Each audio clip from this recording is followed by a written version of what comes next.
여러분 안녕하세요. 오늘은 어르신들께서 자주 겪으시는 다리 쥐에 대해 말씀드리려고 합니다. 혹시 밤에 갑자기 다리에 쥐가 나서 깜짝 놀라신 적 있으신가요? 그 순간 느끼는 극심한 통증 때문에 잠에서 깨어 고통스러워 하신 분들이 정말 많으실 겁니다. 오늘 이 시간에는 의학적으로 검증된 방법으로 단 5초 만에 다리 쥐를 해결하는 놀라운 방법을 알려드리겠습니다. 이 방법을 알고 계시면 앞으로 다리 쥐 때문에 고생하는 일이 크게 줄어들 것입니다. 더 나아가 왜 다리에 쥐가 나는지, 어떻게 예방할 수 있는지까지 상세하게 설명해 드리겠습니다. 특히 60세 이상 어르신들은 근육량이 감소하고 혈액순환이 원활하지 않아 다리 쥐가 더 자주 발생합니다. 국내 한 연구에 따르면 70세 이상 어르신 중 85%가 다리 쥐를 경험한다고 합니다. 이런 불편함을 겪고 계신 분들께 정말 도움이 될 것입니다. 더욱 놀라운 사실은 다리 쥐로 인해 응급실을 찾는 어르신들이 매년 증가하고 있다는 점입니다. 보건복지부 통계에 따르면 2023년 기준으로 야간 다리 경련으로 응급실을 방문한 60세 이상 환자가 전년 대비 12% 증가했습니다. 이는 단순히 통증만의 문제가 아니라 낙상 위험과도 직결되는 심각한 문제입니다. 그런데 잠깐, 오늘 말씀드릴 내용은 일반적인 건강 정보일 뿐 개인의 구체적인 의학적 진단이나 치료를 대신할 수는 없습니다. 심각한 증상이 지속되거나 다른 질환이 의심되시면 반드시 의료진과 상담하시기 바랍니다. 이 점 꼭 기억해 주시기 바랍니다. 또한 오늘 알려드릴 방법들은 일반적인 근육 경련에 해당하는 내용입니다. 만약 다리 부종, 변색, 지속적인 통증이나 무감각 등이 동반된다면 혈관 질환이나 신경계 문제일 수 있으므로 즉시 의료진의 진료를 받으시기 바랍니다. 그럼 지금부터 다리 쥐의 비밀과 해결법에 대해 자세히 알아보겠습니다. 끝까지 함께해 주신다면 여러분의 건강한 노후에 큰 도움이 될 것입니다. 특히 오늘 영상이 유익하다고 생각되시면 좋아요 버튼을 눌러주시고 더 많은 분들이 볼 수 있도록 구독과 알림 설정도 부탁드립니다. 지난주 응급실에서 근무하던 중 72세 김 할머니를 만났습니다. 할머니는 새벽 3시경 갑작스러운 다리 통증으로 응급실을 찾아오셨습니다. 평소 건강하게 지내시던 할머니였지만 그날 밤은 달랐습니다. 할머니는 깊은 잠에 빠져 계시다가 갑자기 왼쪽 종아리에 극심한 통증을 느끼며 깨어나셨습니다. 마치 누군가 다리를 비틀어 뜯는 것 같은 고통이었다고 하십니다. 순간 무슨 일인지 몰라 당황하셨고 통증이 너무 심해 일어날 수도 없었다고 합니다. 할머니는 그 순간 정말 무서웠다고 하셨습니다. 혹시 뇌졸중이나 심각한 병이 온 것은 아닌지 걱정이 되어 가슴이 두근거렸다고 합니다. 남편분을 깨워 병원으로 오는 동안에도 다리가 계속 아팠고 걸을 때마다 찌릿찌릿한 통증이 이어졌습니다. 할머니께서는 평소에도 가끔 다리에 쥐가 났지만 이번처럼 심한 적은 없었다고 하셨습니다. 보통은 조금 아파도 참고 넘어갔는데 이날은 정말 견딜 수 없을 정도였다고 합니다. 특히 통증이 10여 분간 지속되어 더욱 놀라셨다고 하셨습니다. 병원에 도착했을 때 할머니의 얼굴은 창백했고 식은땀이 흘렀습니다. 통증 때문에 제대로 걷지도 못하셨고 휠체어를 타고 응급실로 들어오셨습니다. 할머니는 계속해서 다리를 주무르고 계셨지만 통증은 나아지지 않았습니다. 다행히 진찰 결과 심각한 질환은 아니었습니다. 근육경련, 즉 우리가 흔히 말하는 다리 쥐였습니다. 할머니께 간단한 스트레칭 방법을 알려드렸더니 몇 분 만에 통증이 사라지셨습니다. 그때 할머니가 하신 말씀이 지금도 기억에 남습니다. 할머니께서는 이런 간단한 방법이 있었다니 진작 알았으면 이렇게 고생하지 않았을 거라고 하시더군요. 할머니는 그 후로 제가 알려드린 방법을 익히셔서 집에서도 다리 쥐가 났을 때 스스로 해결하고 계십니다. 몇 달 후 외래로 오셨을 때도 훨씬 밝은 모습이셨습니다. 더 이상 밤중에 다리 쥐 때문에 고생하지 않으신다고 기뻐하셨습니다. 할머니께서는 이후 주변 이웃들에게도 이 방법을 알려주셨다고 합니다. 같은 아파트에 사시는 할아버지, 할머니들도 모두 이 방법을 배워서 활용하고 계신다고 하셨습니다. 작은 지식 하나가 여러분들의 삶의 질을 크게 개선한 것입니다. 이처럼 올바른 방법만 알고 계시면 다리 쥐는 충분히 스스로 관리할 수 있습니다. 무엇보다 당황하지 마시고 차근차근 대처하는 것이 중요합니다. 할머니처럼 밤중에 응급실까지 가실 필요가 없어집니다. 또한 가족들도 안심할 수 있고 의료비 부담도 줄일 수 있습니다. 하지만 안타깝게도 모든 분들이 이렇게 좋은 결과를 얻지는 못합니다. 잘못된 대처로 인해 더 큰 고통을 겪는 경우들도 있습니다. 68세박 할아버지의 경우를 말씀드리겠습니다. 할아버지는 다리에 쥐가 날 때마다 참고 견디시려고 하셨습니다. 나이가 들면 의례 그런 거라고 생각하시며 별다른 조치를 취하지 않으셨습니다. 어느 날 밤 평소보다 심한 다리쥐가 났습니다. 할아버지는 이번에도 참으려고 하셨지만 통증이 너무 심했습니다. 그래서 무리해서 일어나려고 하다가 균형을 잃고 넘어지셨습니다. 그 바람에 무릎을 다쳐 며칠간 제대로 걷지 못하셨습니다. 할아버지는 넘어지면서 침대 모서리에 어깨를 부딪히기도 하셨습니다. 다행히 골절은 없었지만 심한 타박상으로 한 달 가까이 고생하셨습니다. 단순한 다리쥐 하나가 이렇게 큰 부상으로 이어진 것입니다. 더 심각한 경우도 있었습니다. 73세의 할머니는 다리쥐가 나면 무작정 주무르거나 꾹꾹 눌러주시려고 하셨습니다. 그런데 이런 방법은 오히려 근육 손상을 일으킬 수 있습니다. 할머니는 잘못된 마사지로 인해 근육에 멍이 들고 염증이 생기셨습니다. 할머니는 너무 세게 주무르는 바람에 피부까지 상처가 났습니다. 그 상처가 덧나면서 감염까지 생겨 항생제 치료를 받아야 했습니다. 다리쥐보다 더 큰 문제가 생긴 것입니다. 또 다른 경우로는 70세 최 할아버지가 계십니다.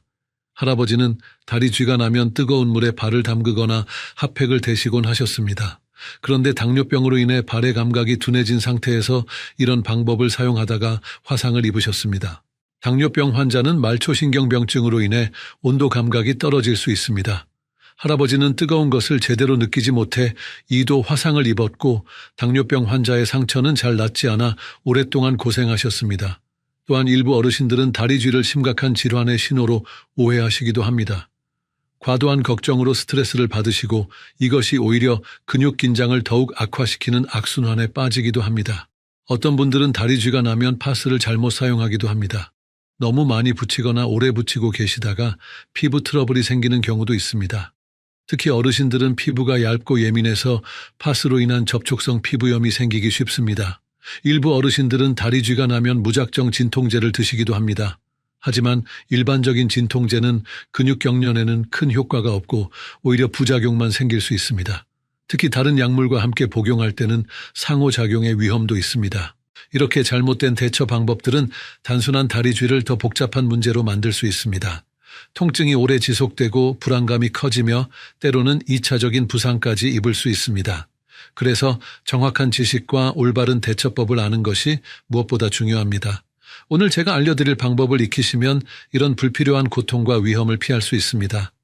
단 5초 만에 다리쥐를 해결하는 놀라운 방법 지금부터 자세히 설명해 드리겠습니다.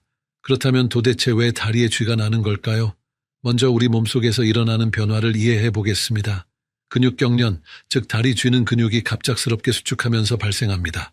우리 다리 근육은 평소에 뇌에서 보내는 신호에 따라 수축과 이완을 반복합니다. 그런데 여러 가지 이유로 이 조절 기능에 문제가 생기면 근육이 마음대로 수축해버립니다. 이때 근육 내부에서는 복잡한 화학적 변화가 일어납니다. 근육세포 안에 칼슘 이온이 과도하게 방출되면서 근육 섬유들이 강하게 수축하게 됩니다. 이 과정에서 근육 내 혈관이 압박되어 혈류가 차단되고 이로 인해 산소와 영양소 공급이 중단됩니다. 특히 종아리 근육인 비복근과 가자미근에서 주로 발생합니다. 이 근육들은 우리가 걸을 때나 서 있을 때 중요한 역할을 합니다. 비복근은 종아리 뒤쪽의 큰 근육으로 점프나 달리기 할 때 주로 사용되고 가자미근은 그 아래쪽 깊은 곳에 있으면서 서 있을 때 균형을 잡는 역할을 합니다. 나이가 들수록 이 근육들의 유연성이 떨어지고 혈액순환도 원활하지 않아집니다. 근육 내 콜라겐 섬유가 줄어들고 탄력성이 감소하면서 경직되기 쉬운 상태가 됩니다. 또한 근육 내 모세혈관의 밀도도 감소해 영양소 공급이 원활하지 않게 됩니다. 국립보건연구원의 2023년 연구에 따르면 60세 이상 성인의 72%가 정기적으로 다리쥐를 경험한다고 합니다. 이 중 여성이 남성보다 1.3배 더 자주 겪는다고 나타났습니다. 여성의 경우 폐경 후 호르몬 변화로 인해 근육량이 더 빨리 감소하기 때문입니다. 다리쥐가 발생하는 주요 원인 중 하나는 전해질 불균형입니다. 우리 몸의 나트륨, 칼륨, 칼슘, 마그네슘 같은 전해질이 부족하거나 균형이 깨지면 근육 기능에 문제가 생깁니다. 특히 마그네슘 부족은 근육 경련과 직접적인 관련이 있습니다. 마그네슘은 근육의 이완에 필수적인 미네랄입니다. 마그네슘이 부족하면 근육이 수축한 후 제대로 이완되지 않아 경련이 발생합니다.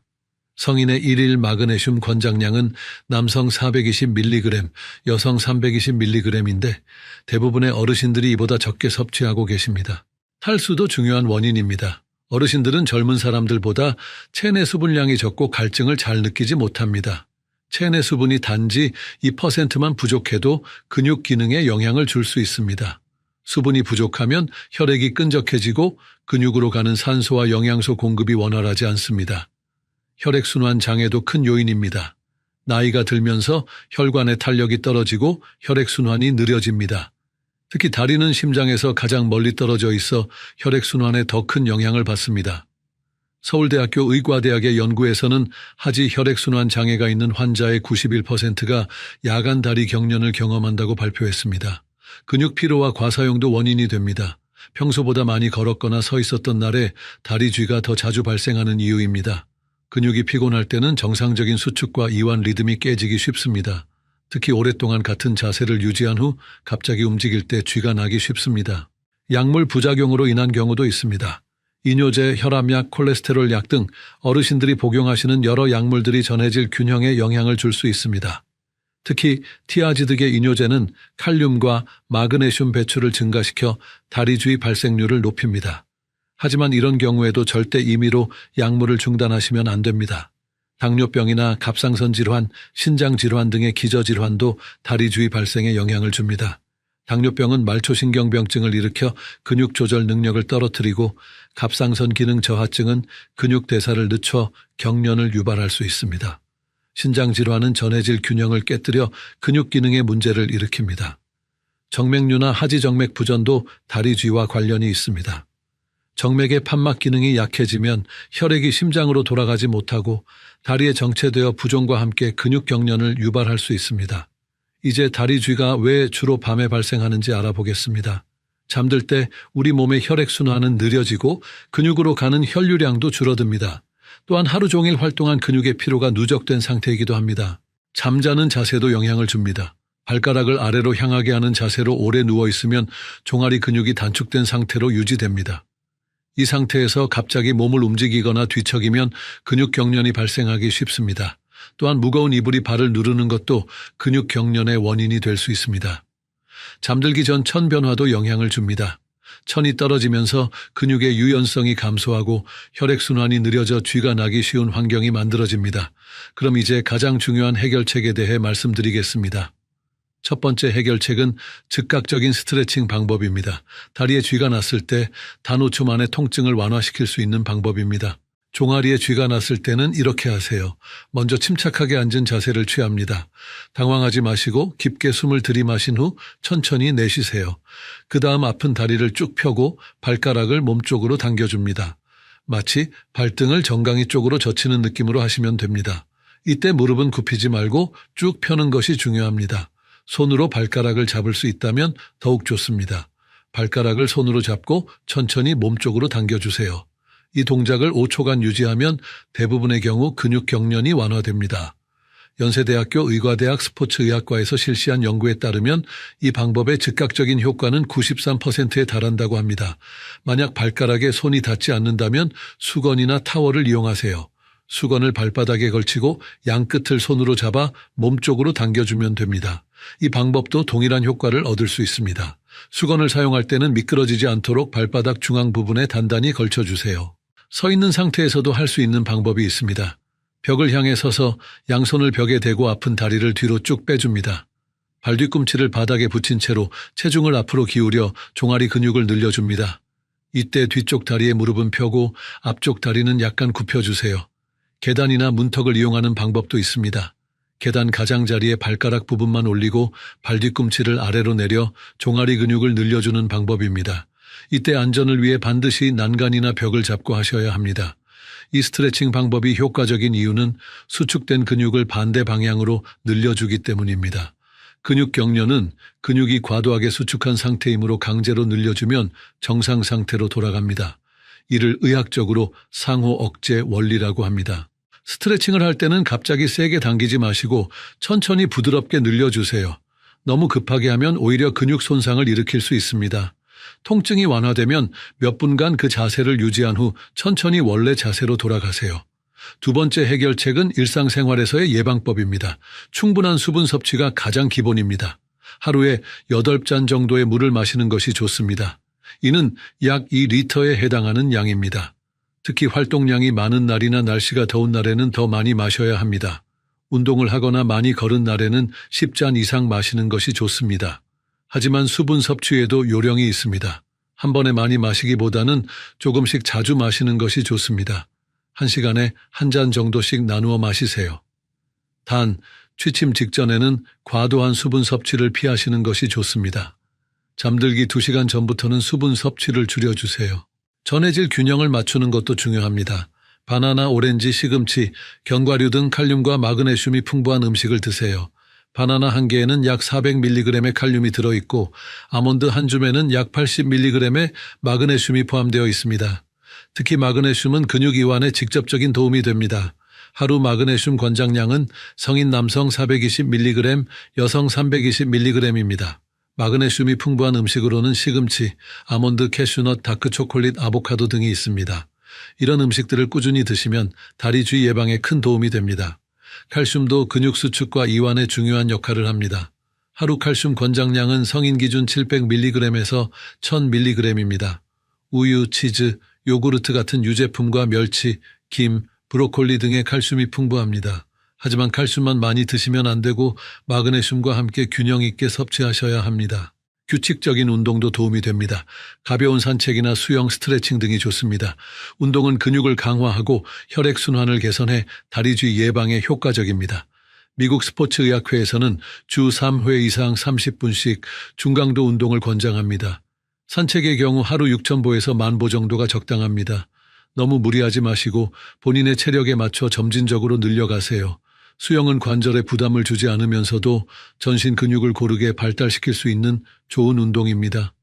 일주일에 2번 정도 30분씩 하시면 됩니다. 잠자기 전 간단한 스트레칭을 습관화하세요. 종아리와 허벅지 뒤쪽 근육을 부드럽게 늘려주는 동작을 5분 정도 하시면 됩니다. 벽에 기대어 종아리 스트레칭을 하거나 침대에 앉아서 다리를 펴고 발가락을 당기는 동작을 반복하세요. 이렇게 하면 잠들기 전 근육의 긴장을 완화할 수 있습니다. 발목 돌리기 운동도 효과적입니다. 침대에 누워서 발목을 시계 방향으로 10번, 반시계 방향으로 10번 돌려주세요. 이 운동은 종아리 근육을 부드럽게 풀어주고 혈액순환을 개선합니다. 올바른 수면 자세도 중요합니다. 너무 두꺼운 이불을 덮거나 발가락이 아래로 눌리는 자세는 피하세요. 발목을 자연스러운 위치에 두고 주기적으로 자세를 바꿔주는 것이 좋습니다. 옆으로 누울 때는 다리 사이에 베개를 끼워 다리의 부담을 줄여주세요. 이불의 무게도 중요합니다. 너무 무거운 이불은 발을 아래로 누르면서 종아리 근육을 단축시킬 수 있습니다. 가벼우면서도 보온성이 좋은 이불을 선택하시고 발끝 부분이 눌리지 않도록 여유 있게 덮으세요. 세 번째 해결책은 생활습관 개선입니다. 카페인과 알코올 섭취를 줄이세요. 이 두 물질은 탈수를 촉진하고 전해질 균형을 깨뜨릴 수 있습니다. 특히 저녁 시간대의 카페인 섭취는 피하시는 것이 좋습니다. 커피는 하루 2잔 이하로 제한하시고 오후 3시 이후에는 마시지 않는 것이 좋습니다. 알코올도 마찬가지입니다. 알코올은 이뇨작용을 통해 체내 수분을 빼앗아가고 마그네슘과 같은 중요한 전해질의 흡수를 방해합니다. 적당량의 음주는 괜찮지만 과음은 피하시고 술을 드신 후에는 충분한 수분을 보충하세요. 흡연을 하신다면 금연을 권합니다. 담배의 니코틴은 혈관을 수축시켜 혈액순환을 방해합니다. 금연 후 4주 이내에 혈액순환 개선 효과를 볼 수 있다는 연구 결과가 있습니다. 또한 흡연은 비타민C를 파괴하여 콜라겐 합성을 방해하고 근육의 탄력성을 떨어뜨립니다. 스트레스 관리도 중요합니다. 만성적인 스트레스는 근육 긴장을 유발하고 다리 쥐 발생 빈도를 높입니다. 명상, 요가, 취미 활동 등을 통해 스트레스를 관리하세요. 하루 10분 정도의 명상만으로도 근육 긴장을 크게 완화할 수 있습니다. 깊은 호흡 연습도 도움이 됩니다. 코로 천천히 숨을 들이마시고 입으로 천천히 내쉬는 복식 호흡을 하루에 여러 번 반복하세요. 이런 호흡법은 자율신경계를 안정시켜 근육 긴장을 줄여줍니다. 적절한 실내 온도를 유지하세요. 너무 춥거나 더운 환경은 근육 기능에 영향을 줄 수 있습니다. 실내 온도는 20도에서 22도 사이가 적당합니다. 특히 잠잘 때는 발이 차가워지지 않도록 주의하시고 필요하면 따뜻한 양말을 신고 주무세요. 정기적인 건강검진을 받으시고 복용 중인 약물에 대해 의료진과 상담하세요. 특히 이뇨제나 스타틴 계열 약물을 복용 중이시라면 더욱 주의가 필요합니다. 약물로 인한 전해질 불균형이 있는지 정기적으로 혈액 검사를 받아보시는 것이 좋습니다. 체중 관리도 중요합니다. 과체중은 다리 근육에 부담을 주고 혈액순환을 방해할 수 있습니다. 적정 체중을 유지하기 위해 균형 잡힌 식단과 규칙적인 운동을 하시기 바랍니다. 이제 계절별 주의사항에 대해 말씀드리겠습니다. 여름철에는 더위로 인한 탈수와 과도한 에어컨 사용에 주의하세요. 에어컨 바람이 직접 다리에 닿지 않도록 하고 시원한 실내에서 갑자기 더운 곳으로 나갈 때는 몸을 천천히 적응시키세요. 여름철 다리쥐 발생률은 다른 계절보다 30% 높다는 연구 결과가 있습니다. 여름에는 땀으로 인한 전해질 손실이 많습니다. 특히 나트륨과 칼륨이 많이 빠져나가므로 이를 보충해 주는 것이 중요합니다. 운동음료를 마시거나 소금을 조금 넣은 물을 드시는 것도 도움이 됩니다. 하지만 고혈압이 있으신 분들은 염분 섭취에 주의하세요. 겨울철에는 추위로 인한 근육 경직에 주의하세요. 충분히 몸을 따뜻하게 하고 실내 온도를 적절히 유지하세요. 특히 잠자리에서 다리가 차가워지지 않도록 보온에 신경 쓰세요. 겨울철에는 실내 습도도 중요합니다. 너무 건조하면 탈수가 쉽게 일어날 수 있으므로 가습기를 사용하거나 젖은 수건을 걸어두세요. 겨울철 실내 난방으로 인한 탈수도 주의해야 합니다. 난방을 하면 실내가 건조해져 무의식적으로 수분이 손실됩니다. 평소보다 물을 더 많이 마시고 실내 습도를 50에서 60%로 유지하세요. 봄과 가을에는 일교차가 큰 날씨에 대비하세요. 기온 변화에 따라 옷차림을 조절하고 실내외 온도 차이에 몸이 적응할 수 있도록 하세요. 특히 봄철에는 꽃가루나 미세먼지로 인해 실내 활동이 늘어나는데 이때 운동 부족으로 인한 근육 위축에 주의하세요. 가을철에는 기온이 떨어지면서 혈액순환이 느려지기 시작합니다. 이때부터 다리 보온에 신경 쓰시고 따뜻한 차를 마시거나 족욕을 하는 것도 도움이 됩니다. 질환별 주의사항도 알아보겠습니다. 당뇨병이 있으신 분들은 혈당 관리가 특히 중요합니다. 혈당이 높으면 신경 손상이 일어날 수 있고 이는 다리쥐 발생과 관련이 있습니다. 정기적인 혈당 측정과 의료진의 지시에 따른 약물 복용이 필수입니다. 당뇨병 환자의 경우 발 관리도 중요한데 매일 발을 점검하시고 상처가 있으면 즉시 치료받으세요. 당뇨병성 신경병증이 있으면 감각이 둔해져 다리쥐를 제대로 느끼지 못할 수도 있습니다. 이런 경우 정기적인 다리 스트레칭과 마사지가 더욱 중요합니다. 또한 혈당 조절이 잘 되지 않으면 근육 내 당분 축적으로 인해 근육 기능이 떨어질 수 있습니다. 고혈압이나 심장질환이 있으신 분들은 혈액순환 개선에 더욱 신경 써야 합니다. 처방받은 약물을 규칙적으로 복용하시고 염분 섭취를 줄이세요. 하지만 무리한 운동은 피하시고 의료진과 상담 후 적절한 운동 계획을 세우세요. 고혈압 약물 중 일부는 전해질 균형에 영향을 줄 수 있습니다. 특히 이뇨제는 칼륨과 마그네슘 손실을 증가시킬 수 있으므로 정기적인 혈액 검사로 전해질 수치를 확인하는 것이 좋습니다. 신장 질환이 있으신 분들은 수분과 전해질 섭취에 특별한 주의가 필요합니다. 임의로 수분 섭취를 늘리거나 칼륨 보충제를 복용하지 마시고 반드시 의료진과 상담하세요. 신장 기능이 떨어지면 칼륨 배출이 잘 되지 않아 고칼륨 혈증이 올 수 있습니다. 신장 질환 환자는 인과 칼륨 제한이 필요할 수 있으므로 식단 관리에도 주의가 필요합니다. 영양사와 상담하여 개인에게 맞는 식단을 짜는 것이 좋습니다. 갑상선 질환이 있으신 분들도 주의가 필요합니다. 갑상선 기능 항진증은 근육 약화를 일으킬 수 있고 갑상선 기능 저하증은 근육 경직을 유발할 수 있습니다.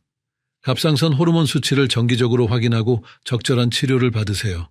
약물 복용 시기와 관련해서도 말씀드리겠습니다. 마그네슘 보충제를 복용하신다면 저녁 식사 후나 취침 전에 드시는 것이 좋습니다. 마그네슘은 근육 이완 효과가 있어 밤에 복용하면 다리쥐 예방에 더 효과적입니다. 하지만 빈속에 복용하면 설사를 할 수 있으므로 식후에 복용하세요. 칼슘 보충제는 마그네슘과 함께 복용하시는 것이 좋습니다. 칼슘과 마그네슘의 비율은 2대1 정도가 적당합니다. 칼슘은 공복에 복용하면 흡수가 잘 되지 않으므로 식사와 함께 복용하세요. 하지만 보충제 복용 전에는 반드시 의료진과 상담하시기 바랍니다. 혈압약이나 이뇨제를 복용 중이시라면 정기적으로 전해질 수치를 확인하세요. 특히 칼륨 수치 변화에 주의가 필요합니다. 이뇨제로 인해 칼륨이 부족해지면 다리쥐가 더 자주 발생할 수 있습니다. 칼륨 수치가 낮으면 의사와 상담하여 칼륨 보충제 복용을 고려해 볼 수 있습니다. 비타민 D도 근육 기능에 중요한 역할을 합니다. 비타민 D가 부족하면 근육 약화와 경련이 생길 수 있습니다. 햇볕을 충분히 쬐시거나 비타민 D가 풍부한 생선, 달걀 등을 드세요. 필요하면 비타민 D 보충제 복용도 고려해 보세요. 그럼 이제 시청자분들께서 자주 궁금해하시는 질문들에 답변해 드리겠습니다. 첫 번째 질문입니다. 다리쥐가 자주 나면 심각한 병의 신호일까요? 어르신 여러분, 오늘도 건강하게 하루를 보내고 계신가요? 식사 후에 어떤 일을 하고 계시는지 한번 떠올려 보세요. 혹시 밥을 먹고 바로 산책을 나가거나 바로 눕지는 않으셨나요? 아니면 식사 후에 곧바로 과일을 드시거나 차를 마시지는 않으셨나요? 이런 평범해 보이는 습관들이 실제로는 우리 몸에 큰 해를 끼칠 수 있다는 사실을 알고 계신가요? 오늘 제가 여러분께 전해드릴 내용은 식후 30분 동안 절대로 해서는 안 되는 3가지에 관한 이야기입니다. 이 내용을 모르고 계속 잘못된 습관을 유지한다면 건강 수명이 10년 이상 단축될 수 있습니다. 반대로 오늘 배우실 내용을 잘 지키신다면 더 건강하고 활기찬 노년을 보내실 수 있을 것입니다. 많은 분들이 식사 후의 시간을 대수롭지 않게 여기십니다. 하지만 우리 몸이 음식을 소화하는 과정에서 일어나는 변화들을 제대로 이해하신다면 왜 이 시간이 그렇게 중요한지 깨달으실 수 있을 것입니다. 특히 60살이 넘으신 분들은 소화 기능이 젊었을 때보다 약해져 있기 때문에 더욱 주의가 필요합니다. 오늘 영상을 끝까지 보시면 식후 관리법을 완벽하게 터득하실 수 있을 것입니다. 또한 실제 사례를 통해 잘못된 습관이 어떤 결과를 가져오는지도 생생하게 확인하실 수 있습니다. 이 내용은 의학적 근거에 바탕을 둔 것이며 여러 연구 결과를 토대로 정리한 것입니다. 다만 이 영상의 내용은 일반적인 건강 정보 제공 목적이며 개인의 구체적인 의료 상담을 대신할 수는 없습니다. 특별한 질환이 있으시거나 복용 중인 약물이 있으시다면 반드시 담당 의사와 상담하신 후 적용하시기 바랍니다. 그럼 지금부터 식후 30분의 비밀에 대해 자세히 알아보겠습니다. 72세의 김순자 할머니는 평생 건강하게 지내왔습니다. 매일 규칙적으로 식사를 하시고 적당한 운동도 꾸준히 하셨습니다. 하지만 최근 몇 년 사이에 소화불량과 속쓰림이 자주 발생하기 시작했습니다. 처음에는 나이가 들어서 그런가 보다 하고 대수롭지 않게 여겼습니다. 김 할머니의 하루 일과는 매우 규칙적이었습니다. 아침 7시에 일어나서 간단한 체조를 하시고 8시에 아침 식사를 하셨습니다. 그리고 나서 바로 동네 한 바퀴를 산책하는 것이 오랜 습관이었습니다. 점심 식사 후에도 마찬가지로 바로 텔레비전을 보며 과일을 드시고 녹차를 마시는 것이 일상이었습니다. 어느 날 김 할머니는 점심 식사 후 평소처럼 사과를 드시고 있었습니다. 그런데 갑자기 심한 복통과 함께 속이 뒤틀리는 듯한 고통을 느꼈습니다. 처음에는 사과가 상했나 싶어서 참았지만 고통이 점점 심해졌습니다. 식은땀이 나고 어지러움까지 느껴졌습니다. 급하게 병원에 가서 검사를 받아보니 급성 소화불량이라는 진단을 받았습니다. 의사는 김 할머니에게 식후 습관에 대해 자세히 물어보았습니다. 그리고 나서 김 할머니의 오랜 습관들이 문제였다는 것을 알려주었습니다. 식후 바로 운동을 하거나 과일을 먹는 것이 소화기관에 부담을 주고 있었던 것입니다. 의사의 설명을 듣고 김 할머니는 깜짝 놀랐습니다. 평생 건강에 좋다고 생각했던 습관들이 오히려 해로웠다는 사실을 처음 알게 되었기 때문입니다. 의사는 김 할머니에게 식후 30분 동안 지켜야 할 원칙들을 자세히 설명해 주었습니다. 김 할머니는 그날부터 식후 습관을 완전히 바꾸기 시작했습니다. 식사 후에는 바로 움직이지 않고 편안한 자세로 충분히 휴식을 취했습니다. 과일이나 차도 식후 최소 1시간 이후에 드시기 시작했습니다. 또한 식사 후 바로 눕지 않고 상체를 약간 세운 자세를 유지했습니다. 이런 변화를 시작한 지 한 달 후 김 할머니는 놀라운 변화를 경험했습니다. 그동안 고생했던 소화불량과 속쓰림이 거의 사라진 것입니다. 식후 불편함이 없어지니 자연스럽게 식욕도 좋아졌고 전체적인 컨디션도 훨씬 나아졌습니다. 체중도 안정적으로 유지되고 있었습니다. 김 할머니는 이제 주변 사람들에게도 올바른 식후 습관에 대해 알려주고 있습니다. 특히 같은 경로당을 다니는 친구들에게 자신의 경험을 들려주며 건강한 식후 관리법을 전파하고 있습니다. 작은 습관의 변화가 이렇게 큰 건강 개선을 가져올 수 있다는 것을 몸소 체험한 것입니다. 하지만 모든 분들이 김 할머니처럼 운이 좋지는 않습니다. 잘못된 식후 습관을 계속 유지하다가 더 심각한 문제를 겪는 경우도 있습니다. 67세 이철수 할아버지의 경우가 그런 예입니다. 이 할아버지는 평생 담배를 피우지 않았고 술도 거의 마시지 않는 건강한 생활을 해왔습니다. 하지만 한 가지 고집스럽게 지켜온 습관이 있었습니다. 바로 식사 후에 바로 누워서 휴식을 취하는 것이었습니다. 그는 이것이 소화에 도움이 된다고 잘못 알고 있었습니다. 이 할아버지는 매 식사 후마다 바로 침대에 누워서 30분에서 1시간 정도 휴식을 취했습니다. 때로는 그대로 잠이 들기도 했습니다. 또한 식후에 바로 진한 커피나 홍차를 마시는 것도 빼놓지 않았습니다. 카페인이 소화를 도와준다고 잘못 생각했기 때문입니다. 이런 습관을 20년 넘게 유지하다가 이 할아버지에게 문제가 생기기 시작했습니다. 처음에는 가벼운 역류성 식도염 증상이 나타났습니다. 가슴이 쓰리고 신물이 올라오는 증상이었습니다. 하지만 대수롭지 않게 여기고 제산제만 복용하며 지냈습니다. 시간이 지나면서 증상은 점점 악화되었습니다. 음식을 삼키기 어려워지고 목에 이물감이 생겼습니다. 밤에 자다가 기침이 나서 잠을 설치는 일도 잦아졌습니다. 그제서야 병원에 가서 정밀 검사를 받아보았습니다. 검사 결과는 충격적이었습니다. 단순한 역류성 식도염이 아니라 식도의 염증이 심하게 진행된 상태였습니다. 의사는 이 할아버지의 잘못된 식후 습관이 주요 원인이라고 설명했습니다. 식후 바로 눕는 것과 카페인 섭취가 위산 역류를 지속적으로 유발했던 것입니다. 치료 과정은 길고 힘들었습니다. 약물 치료와 함께 생활 습관을 완전히 바꿔야 했습니다. 식후 최소 3시간은 눕지 않아야 했고 카페인 섭취도 크게 제한해야 했습니다. 또한 식사량도 조절하고 자극적인 음식은 피해야 했습니다. 이 할아버지의 경우처럼 잘못된 식후 습관이 만성화되면 되돌리기 어려운 건강 문제로 이어질 수 있습니다. 특히 고령자의 경우 회복 속도가 느리고 합병증 위험도 높기 때문에 더욱 주의가 필요합니다. 예방이 최선의 치료라는 말이 여기에 딱 맞습니다. 식후 관리가 왜 이렇게 중요한지 우리 몸의 소화 과정을 통해 자세히 알아보겠습니다. 음식을 먹으면 우리 몸에서는 복잡하고 정교한 소화 과정이 시작됩니다. 이 과정을 이해하시면 왜 식후 30분이 그렇게 중요한지 깨달으실 수 있을 것입니다. 음식이 입으로 들어오면 가장 먼저 침과 섞이면서 소화가 시작됩니다. 침에 들어있는 아밀라아제라는 효소가 탄수화물을 분해하기 시작합니다. 그리고 음식을 씹는 과정에서 음식물이 잘게 부서져서 소화가 더 쉬워집니다. 삼킨 음식은 식도를 통해 위로 내려갑니다. 이때 위에서는 이미 소화를 준비하고 있습니다. 음식 냄새를 맡거나 맛을 보는 것만으로도 위산 분비가 시작됩니다. 이를 두부 소화라고 부릅니다. 실제로 음식이 위에 도착하기 전부터 소화 준비가 되어 있는 것입니다. 음식이 위에 도달하면 본격적인 소화가 시작됩니다. 위벽에서 분비되는 위산은 산도가 매우 강합니다. 이 강한 산성은 음식물을 분해하고 세균을 죽이는 역할을 합니다. 또한 펩신이라는 효소가 단백질을 분해하기 시작합니다. 위에서 일어나는 소화 과정은 생각보다 복잡합니다.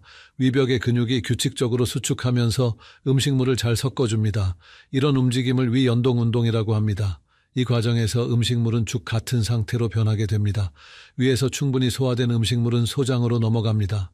소장에서는 췌장과 간에서 만들어진 소화 효소들이 본격적으로 작동합니다. 췌장에서 나오는 췌장에게는 여러 종류의 효소가 들어있어서 탄수화물, 단백질, 지방을 모두 분해할 수 있습니다. 간에서 만들어지는 담즙은 지방 소화에 특히 중요합니다. 담즙은 지방을 작은 입자로 만들어서 효소가 더 잘 작용할 수 있게 도와줍니다. 마치 세제가 기름때를 분해하는 것과 비슷한 원리입니다. 이 모든 소화 과정이 원활하게 진행되려면 충분한 혈액 공급이 필요합니다. 식후에는 소화기관으로 혈액이 집중적으로 몰립니다. 평소보다 3배에서 4배 정도 더 많은 혈액이 소화기관으로 공급됩니다. 이것이 바로 식후에 졸음이 오는 이유입니다. 이처럼 소화 과정에서는 우리 몸의 많은 자원이 소화기관에 집중됩니다. 이때 다른 활동을 하게 되면 소화에 필요한 에너지와 혈액이 분산됩니다. 그 결과 소화 불량이나 다른 문제가 발생할 수 있습니다. 특히 고령자의 경우 소화 기능이 젊었을 때보다 약해져 있습니다. 위산 분비량이 줄어들고 소화 효소의 활성도도 떨어집니다. 또한 위와 장의 근육 활동도 둔해집니다. 따라서 젊었을 때는 문제없던 습관들이 나이가 들면서 문제가 될 수 있습니다. 이제 식후 30분 동안 절대 해서는 안 되는 3가지에 대해 구체적으로 알아보겠습니다. 첫 번째는 바로 격렬한 운동이나 빠른 걸음으로 걷는 것입니다. 많은 분들이 소화를 위해 식후 산책이 좋다고 알고 계시지만 이는 잘못된 상식입니다. 식후 바로 운동을 하면 소화에 필요한 혈액이 근육으로 분산됩니다. 소화기관은 혈액 공급이 부족해져서 제대로 기능하지 못하게 됩니다. 그 결과 음식물이 위에 오래 머물면서 소화불량을 일으킵니다. 또한 위산 역류나 복통을 유발할 수도 있습니다. 2019년 서울대학교 의과대학에서 발표한 연구에 따르면 식후 즉시 운동을 한 그룹은 그렇지 않은 그룹에 비해 소화시간이 평균 40분 더 길었습니다. 또한 소화불량 증상을 호소하는 비율도 3배 이상 높았습니다. 특히 빠른 걸음이나 조깅 같은 운동은 더욱 위험합니다. 몸이 위아래로 흔들리면서 위 속에 음식물이 역류할 수 있습니다. 이는 역류성 식도염의 직접적인 원인이 됩니다. 또한 횡격막의 움직임이 커지면서 위를 압박해서 소화를 방해합니다. 올바른 방법은 식후 최소 30분은 편안한 자세로 휴식을 취하는 것입니다. 그 후에 천천히 가벼운 산책을 시작하는 것이 좋습니다. 산책할 때도 빠르게 걷지 말고 평소 걷는 속도보다 느리게 걷는 것이 중요합니다. 이렇게 하면 소화를 돕는 동시에 혈당 조절에도 도움이 됩니다. 두 번째로 절대 해서는 안 되는 것은 식후 바로 과일을 먹거나 차를 마시는 것입니다. 많은 분들이 식후 후식으로 과일을 드시거나 소화를 돕기 위해 차를 마시십니다. 하지만 이는 오히려 소화를 방해하는 행동입니다. 과일에는 과당이라는 단순당이 많이 들어 있습니다. 이 과당은 다른 음식보다 빠르게 소화되어야 합니다. 그런데 위에 다른 음식물이 있으면 과일이 제때 소화되지 못하고 발효되기 시작합니다. 이 과정에서 가스가 발생하고 복부 팽만감이나 복통을 유발합니다. 또한 과일의 산성 성분이 위상과 만나면 위벽을 자극할 수 있습니다. 특히 감귤류나 신과일의 경우 이런 문제가 더 심하게 나타납니다. 2021년 대한소화기학회의 연구에 따르면 식후 즉시 과일을 섭취한 그룹에서 위장장애 발생률이 2배 이상 높았습니다. 차 역시 마찬가지 문제가 있습니다. 특히 녹차나 홍채에 들어있는 탄닌 성분은 철분 흡수를 방해합니다. 식사로 섭취한 철분이 제대로 흡수되지 못해서 빈혈의 원인이 될 수 있습니다. 또한 카페인 성분이 위산 분비를 자극해서 위벽을 손상시킬 수 있습니다.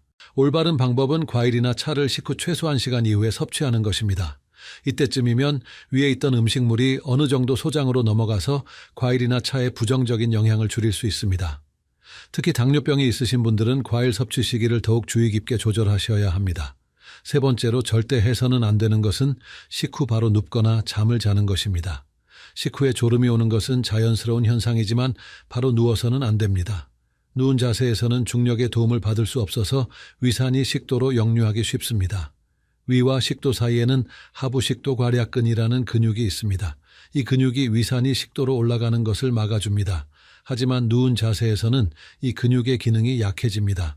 또한 중력의 영향으로 윗속의 내용물이 식도 쪽으로 밀려올 수 있습니다. 식후 바로 눕는 습관을 오래 지속하면 만성 역류성 식도염으로 발전할 수 있습니다. 이는 식도 점막을 지속적으로 손상시켜서 심각한 합병증을 유발할 수 있습니다. 2018년 국립암센터의 연구에 따르면 만성 역류성 식도염 환자의 80% 이상이 식후 바로 눕는 습관을 가지고 있었습니다. 또한 식후 바로 잠을 자면 수면의 질도 떨어집니다. 소화가 진행되면서 발생하는 열과 혈액순환 변화가 깊은 잠을 방해합니다. 그 결과 자주 깨게 되고 피로가 제대로 회복되지 않습니다. 올바른 방법은 식후 최소 2시간에서 3시간은 상체를 세운 자세를 유지하는 것입니다. 소파에 앉아 있거나 의자에 앉아 있는 것이 좋습니다. 만약 누워야 한다면 상체를 30도 정도 높여서 반쯤 앉은 자세를 유지하는 것이 좋습니다. 지금까지 말씀드린 내용이 여러분께 도움이 되고 있나요? 식후 관리의 중요성을 새롭게 깨달으셨다면 이 영상에 좋아요를 눌러주시고 구독도 부탁드립니다. 더 많은 분들이 올바른 건강 정보를 접할 수 있도록 도와주세요.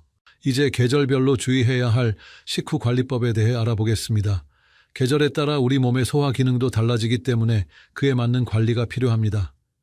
여름철에는 더위로 인해 소화 기능이 떨어지기 쉽습니다.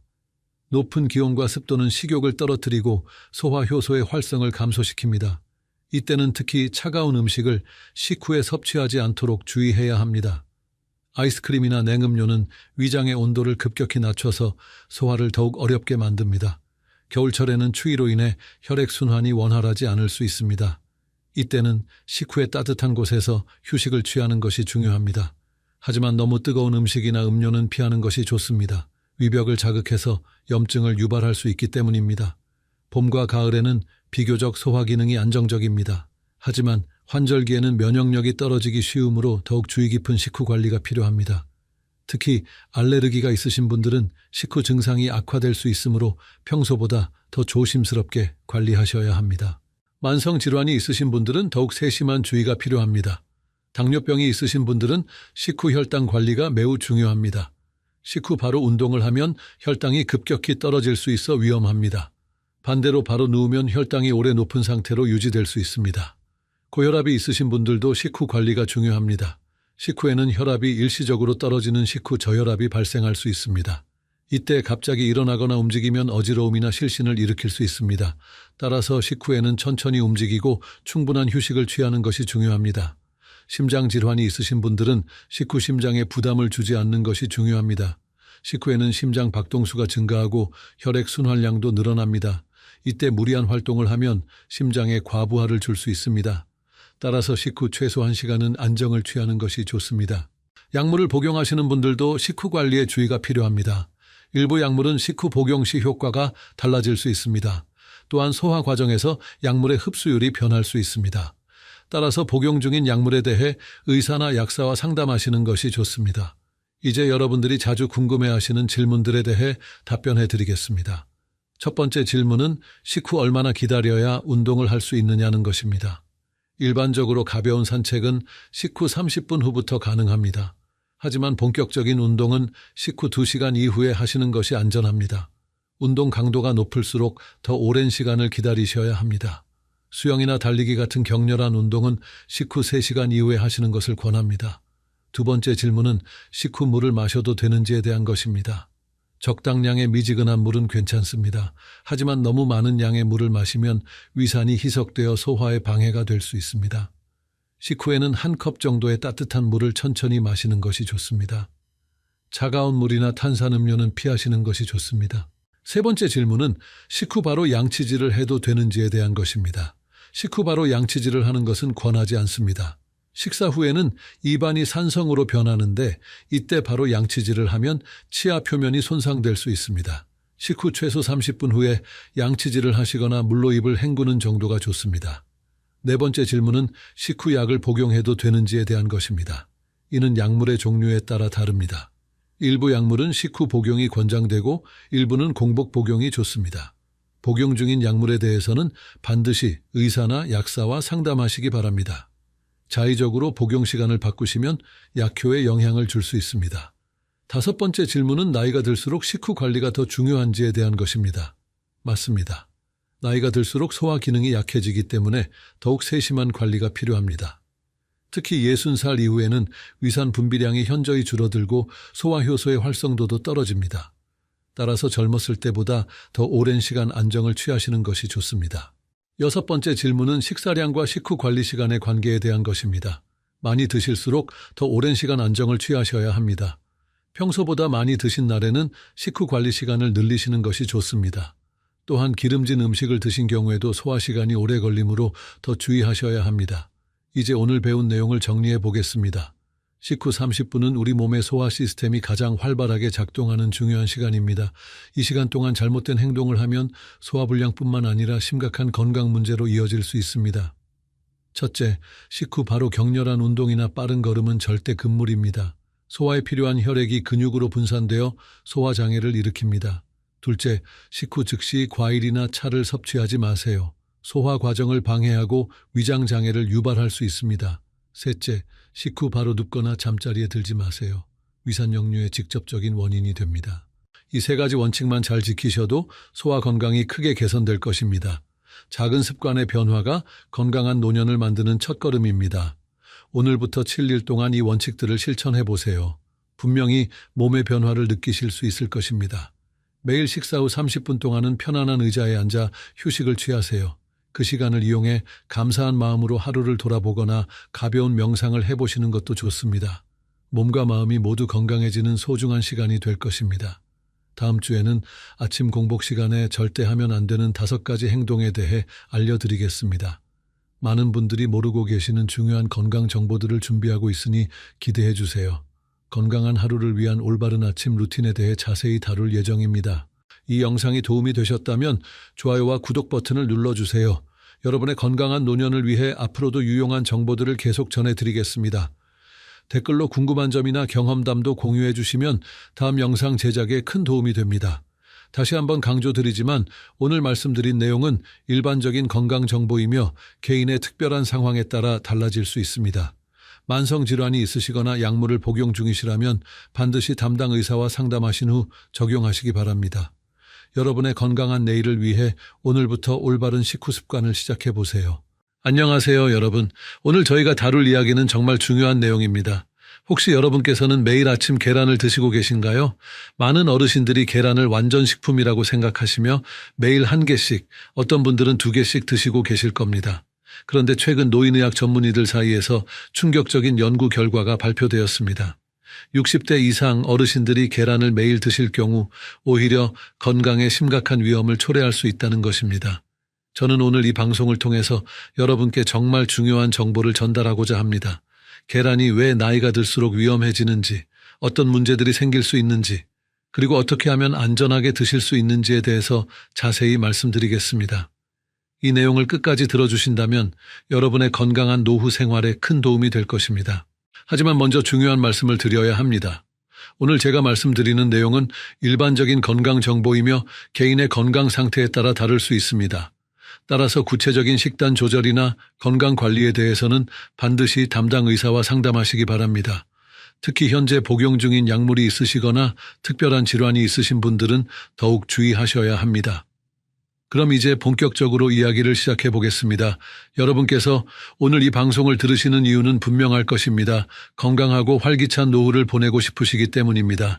매일 먹는 음식 하나하나가 우리 몸에 미치는 영향을 정확히 알고 계시다면 더욱 현명한 선택을 하실 수 있을 것입니다. 경기도에 사시는 72세의 김할머니의 이야기부터 들어보겠습니다. 김할머니는 평생 건강을 자랑하셨던 분이었습니다. 매일 아침 일찍 일어나서 동네 한 바퀴를 도시고 집에 돌아와서는 항상 계란 2개로 아침 식사를 하셨습니다. 계란 후라이를 해서 드시기도 하고 삶은 계란을 드시기도 하셨지요. 가족들도 할머니가 계란을 좋아하시는 것을 알고 있었기 때문에 늘 신선한 계란을 사다 드렸습니다. 김할머니는 계란이 단백질이 풍부하고 영양가가 높다고 알고 계셨습니다. 텔레비전이나 건강 프로그램에서도 계란을 완전식품이라고 하니까 더욱 열심히 드셨던 것입니다. 그런데 작년 가을부터 이상한 증상들이 나타나기 시작했습니다. 처음에는 아침에 일어날 때 어지러움을 느끼셨습니다. 나이가 들어서 그런가 보다 하고 대수롭지 않게 생각하셨지요. 하지만 시간이 지나면서 증상은 점점 심해졌습니다. 가슴이 답답하고 숨이 차는 느낌이 들기 시작했습니다. 평소에 잘 걷던 거리도 중간에 쉬어야 할 정도가 되었습니다. 가족들이 걱정해서 병원에 가보자고 했지만 김할머니는 단순히 나이 때문이라고 생각하시며 미루고 계셨습니다. 그러던 어느 날 아침이었습니다. 김할머니가 평소처럼 계란 2개로 아침을 드시고 나서 갑자기 가슴을 움켜쥐며 쓰러지셨습니다. 다행히 옆에 있던 며느리가 빨리 발견해서 응급실로 모셨습니다. 병원에서 검사를 받아보니 놀라운 결과가 나왔습니다. 김할머니의 혈중 콜레스테롤 수치가 정상보다 훨씬 높았고 혈관 곳곳에 문제가 생겨 있었던 것입니다. 의사 선생님께서 김할머니의 식습관에 대해서 자세히 물어보셨습니다. 그때서야 매일 드시던 계란이 문제가 될 수 있다는 것을 알게 되었습니다. 젊을 때는 괜찮았지만 나이가 들면서 몸의 신진대사가 변하고 콜레스테롤을 처리하는 능력이 떨어졌던 것입니다. 의사 선생님은 당분간 계란 섭취를 중단하고 약물 치료를 받으라고 하셨습니다. 다행히 김할머니는 빠른 치료로 회복하셨습니다. 지금은 계란을 일주일에 2번 정도만 드시고 계시며 건강 상태도 많이 좋아지셨습니다. 김할머니는 지금도 그때 일을 생각하면 아찔하다고 하십니다. 좋다고 생각해서 매일 드시던 것이 오히려 독이 될 수 있다는 것을 그때 처음 알게 되셨다고 합니다. 이번에는 반대의 경우를 말씀드리겠습니다. 서울에 사시는 68세 박할아버지의 이야기입니다. 박할아버지는 김할머니와는 다른 상황이었습니다. 박할아버지도 평소에 계란을 매일 드시고 계셨는데 어느 날부터인가 소화가 잘 안 되기 시작하셨습니다. 계란을 드시고 나면 속이 더부룩하고 때로는 설사를 하시기도 했습니다. 박할아버지는 처음에 단순히 소화불량 정도로 생각하셨습니다. 소화제를 드시면서 계속 계란을 드셨지요. 하지만 증상은 점점 심해졌습니다. 계란을 드시고 나면 몇 시간 동안 속이 아프고 메스꺼움을 느끼셨습니다. 가족들이 걱정해서 다른 음식을 권해도 박할아버지는 계란이 몸에 좋다는 생각에 계속 드시려고 하셨습니다. 결국 어느 날 심한 복통으로 응급실에 가시게 되었습니다. 검사 결과 담석이 발견되었습니다. 의사 선생님은 박할아버지의 나이와 식습관을 고려할 때 매일 드시던 계란이 담석 형성에 영향을 주었을 가능성이 크다고 말씀하셨습니다. 나이가 들면서 담즙의 구성이 변하고 콜레스테롤이 많은 음식을 매일 드시면 담석이 생기기 쉽다는 것이었습니다. 박할아버지는 수술을 받으셔야 했습니다. 다행히 수술은 성공적으로 끝났지만 회복하는 데 오랜 시간이 걸렸습니다. 70 가까운 나이에 수술을 받으시느라 몸과 마음이 많이 힘드셨습니다. 박할아버지는 지금 계란을 완전히 끊으셨고 대신 다른 단백질 음식들을 드시고 계십니다. 박할아버지의 사연에서 중요한 것은 증상이 나타났을 때 빨리 대처하지 못했다는 점입니다. 소화불량이나 복통 같은 증상들을 단순하게 생각하고 넘어가신 것이 문제를 키웠습니다. 만약 처음 증상이 나타났을 때 병원에 가서 정확한 진단을 받으셨다면 수술까지는 하지 않아도 되었을지도 모릅니다. 이제 왜 나이가 들면서 계란이 위험해지는지에 대해서 자세히 설명드리겠습니다. 먼저 우리 몸의 변화부터 이해해야 합니다. 나이가 들면서 우리 몸은 여러 가지 변화를 겪습니다. 가장 중요한 변화 중 하나가 바로 신진대사의 변화입니다. 젊을 때는 음식을 먹으면 빨리 소화되고 필요한 영양소는 흡수되며 필요 없는 것들은 빨리 배출되었습니다. 하지만 60대가 되면서부터는 이런 과정들이 모두 느려집니다. 특히 콜레스테롤을 처리하는 능력이 현저히 떨어집니다. 간에서 콜레스테롤을 분해하는 효소의 활동이 줄어들고 혈관에서 콜레스테롤을 제거하는 능력도 약해집니다. 이런 상황에서 콜레스테롤이 많이 들어있는 계란을 매일 드시면 혈액 속에 콜레스테롤이 쌓이게 됩니다. 계란 하나에는 약 200mg의 콜레스테롤이 들어있습니다. 이것은 하루 권장량의 3분의 2에 해당하는 양입니다. 젊은 사람들에게는 문제가 되지 않지만 신진대사가 느려진 어르신들에게는 부담이 될 수 있습니다. 특히 매일 2개씩 드신다면 하루 권장량을 훨씬 초과하게 됩니다. 또 다른 문제는 소화 능력의 변화입니다. 나이가 들면서 위산 분비가 줄어들고 소화 효소의 활동도 약해집니다. 계란의 단백질은 비교적 소화하기 어려운 편인데 소화 능력이 떨어진 상태에서 매일 드시면 소화 불량이나 복통을 일으킬 수 있습니다. 특히 계란을 삶거나 기름에 튀겨서 드시면 더욱 소화가 어려워집니다. 담즙의 변화도 중요한 문제입니다. 나이가 들면서 담즙의 구성이 변하고 콜레스테롤의 비율이 높아집니다. 이런 상황에서 콜레스테롤이 많은 음식을 계속 드시면 담석이 생기기 쉽습니다. 담석은 한번 생기면 심한 통증을 일으키고 경우에 따라서는 수술이 필요할 수도 있습니다. 혈당 조절 능력의 변화도 고려해야 합니다. 나이가 들면서 인슐린의 효과가 떨어지고 혈당을 조절하는 능력이 약해집니다. 계란 자체는 혈당에 직접적인 영향을 주지는 않지만 함께 드시는 다른 음식들과의 조합에 따라서 혈당 상승을 일으킬 수 있습니다. 특히 빵이나 밥과 함께 드시는 경우에는 더욱 주의하셔야 합니다. 국내 연구진이 2023년에 발표한 자료에 따르면 65세 이상 어르신들 중에서 매일 계란을 드시는 분들의 심혈관 질환 발생률이 일주일에 3번 이하로 드시는 분들보다 약 38% 높았다고 합니다. 이는 매우 충격적인 결과입니다. 건강에 좋다고 생각해서 드시던 계란이 오히려 심장과 혈관 건강에 나쁜 영향을 줄 수 있다는 것입니다. 또한 같은 연구에서는 70세 이상 어르신들의 경우 이 위험성이 더욱 높아진다는 것을 보여주었습니다. 나이가 들수록 계란 섭취로 인한 위험이 커진다는 것입니다. 이는 앞서 말씀드린 신진대사의 변화와 직접적인 관련이 있습니다. 미국의 한 대학에서 진행한 장기 추적 연구에서도 비슷한 결과가 나왔습니다. 60세 이상 성인 3만 명을 15년간 추적 관찰한 결과 매일 계란을 드시는 분들의 뇌졸중 발생률이 그렇지 않은 분들보다 25% 높았다고 합니다. 특히 여성의 경우 이 위험성이 더욱 높게 나타났습니다. 그렇다면 계란을 완전히 끊어야 할까요? 그렇지는 않습니다. 계란은 여전히 좋은 단백질 공급원이고 여러 가지 영양소를 함유하고 있습니다. 문제는 드시는 방법과 양입니다. 올바른 방법으로 적절한 양을 드신다면 건강에 도움이 될 수 있습니다. 첫 번째 해결책은 섭취 빈도를 조절하는 것입니다. 매일 드시던 것을 일주일에 3번 정도로 줄이시는 것이 좋습니다. 이렇게 하시면 콜레스테롤 섭취량을 크게 줄일 수 있으면서도 필요한 단백질은 충분히 섭취하실 수 있습니다. 계란을 드시지 않는 날에는 다른 단백질 음식들로 대체하시면 됩니다. 두부나 콩류는 훌륭한 식물성 단백질 공급원입니다. 특히 두부는 소화하기 쉽고 콜레스테롤이 전혀 없어서 어르신들에게 매우 좋습니다. 된장국에 두부를 넣어서 드시거나 두부조림을 해서 드시면 맛도 좋고 영양도 풍부합니다. 콩나물이나 숙주나물 같은 콩류도 단백질이 풍부하면서 소화가 잘 됩니다.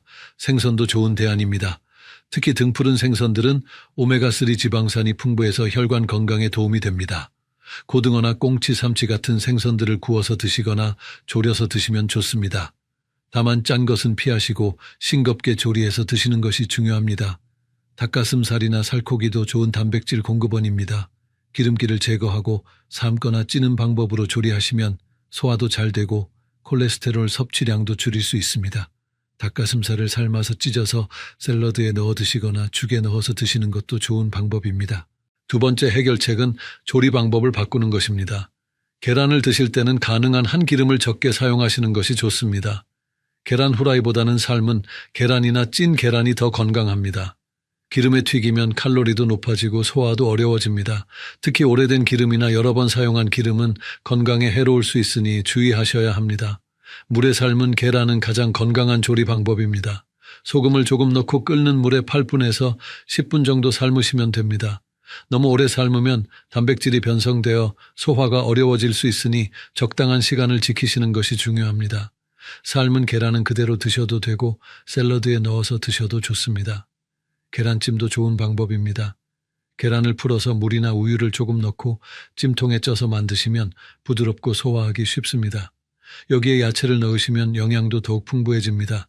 당근이나 시금치, 버섯 같은 야채들을 잘게 다져서 넣으시면 맛도 좋고 건강에도 도움이 됩니다. 반숙 계란도 소화하기 쉬운 조리 방법입니다. 끓는 물에 서너 분 정도만 삶아서 노른자가 반 정도 익은 상태로 드시면 됩니다. 이렇게 하면 단백질의 변성을 최소화할 수 있고 소화도 잘 됩니다. 다만 날계란에 가까움으로 신선한 계란을 사용하시는 것이 중요합니다. 세 번째 해결책은 함께 드시는 음식을 조절하는 것입니다. 계란을 드실 때는 야채와 함께 드시는 것이 좋습니다. 섬유질이 풍부한 야채들은 콜레스테롤의 흡수를 줄여주고 포만감도 높여줍니다. 상추나 양배추, 오이 같은 생야채와 함께 드시면 더욱 좋습니다. 토마토도 계란과 궁합이 좋은 음식입니다. 토마토에 들어있는 라이코펜은 항산화 작용을 해서 혈관 건강에 도움이 됩니다. 계란과 토마토를 함께 볶아서 드시거나 계란에 토마토를 곁들여서 드시면 영양의 균형도 맞추고 맛도 좋습니다. 하지만 토마토를 익혀서 드시는 것이 생으로 드시는 것보다 라이코펜 흡수에 더 좋습니다. 아보카도도 좋은 조합입니다. 아보카도에는 불포화 지방산이 풍부해서 콜레스테롤 수치를 개선하는 데 도움이 됩니다. 삶은 계란과 아보카도를 함께 으깨서 샐러드로 만들어 드시면 맛도 좋고 영양도 균형 잡힙니다. 하지만 아보카도는 칼로리가 높으므로 적당량만 드시는 것이 좋습니다. 현미나 귀리 같은 통곡물과 함께 드시는 것도 좋습니다. 통곡물에 들어있는 섬유질과 비타민 B 복합체는 콜레스테롤 대사를 도와줍니다. 현미밥에 계란을 올려서 드시거나 귀리죽에 계란을 넣어서 드시면 건강한 한 끼 식사가 됩니다. 반대로 피해야 할 조합도 있습니다. 베이컨이나 소시지 같은 가공육과 함께 드시는 것은 좋지 않습니다. 이런 음식들은 이미 콜레스테롤과 나트륨이 많이 들어있어서 계란과 함께 드시면 심혈관 건강에 더욱 나쁜 영향을 줄 수 있습니다.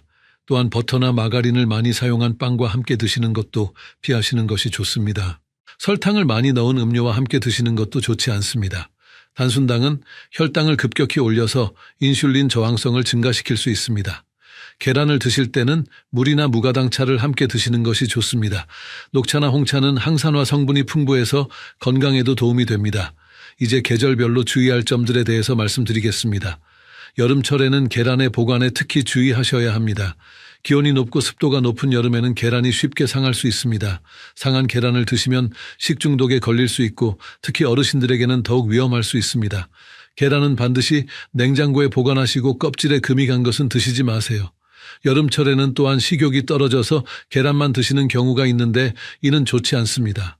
다른 영양소의 섭취가 부족해질 수 있고 수분 부족으로 인해 콜레스테롤 농도가 더욱 높아질 수 있습니다. 여름철에는 수분을 충분히 섭취하시고 다양한 음식을 골고루 드시는 것이 중요합니다. 겨울철에는 활동량이 줄어들어서 신진대사가 더욱 느려집니다. 이런 시기에 계란을 많이 드시면 콜레스테롤이 더 쉽게 쌓일 수 있습니다. 겨울철에는 계란 섭취량을 더욱 줄이시고 대신 따뜻한 국물 요리나 찜 요리를 드시는 것이 좋습니다. 또한 실내에서라도 가벼운 운동을 꼭 하시기 바랍니다. 봄과 가을은 비교적 계란을 드시기에 좋은 계절입니다.